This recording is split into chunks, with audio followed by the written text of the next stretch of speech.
ไปเฮ็ดโรงทานมาแล้วมาแวะข้าม10เลยปู่อยู่วัดดอนยาง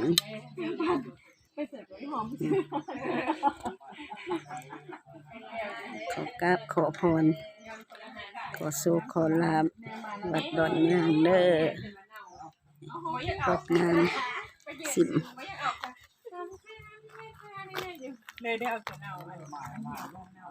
คือก็บ่ได้ว่าซื้อหันไม่หอมตัวซื้อหันนั่นเด้อสิซื้อหันนี้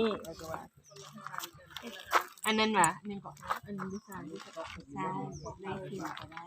บูชาใน10นี่เขาต้องบูชาตัวละ3 4อันนั้น3 4เขาสิขอ ขอรถส่วน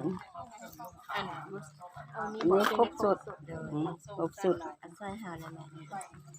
อันสุดเนาะ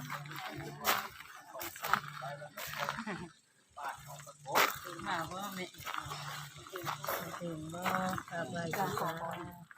แปลงให้มันเสมอกัน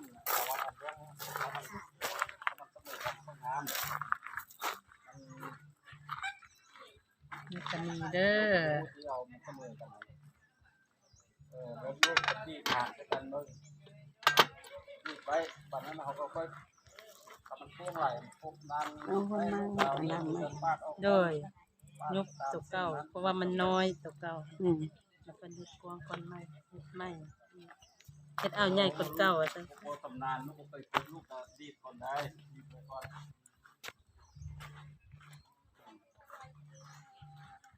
อันนั้นเพิ่นสิเฮ็ดไปใส่ละหั่นข้ามไปอันนั้นนั่นฝากนั่นก็แม่นนั่นกุฏิวัดเด้เพิ่นสิเฮ็ดอันนั้นกว่าข้ามไปแล้วก็เฮ็ดนะสองฝากข้าง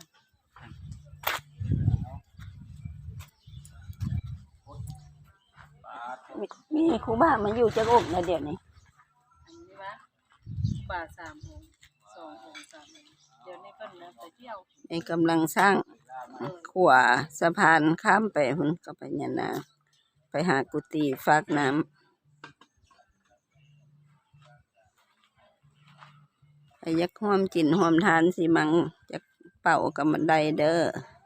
ลูกดีฮะนั่นบ่ก่อลูกทานกันได้บ้านไหมอ่ะเป็นวันที่เราเพียงลูกนั้นได้มันก็เกี่ยว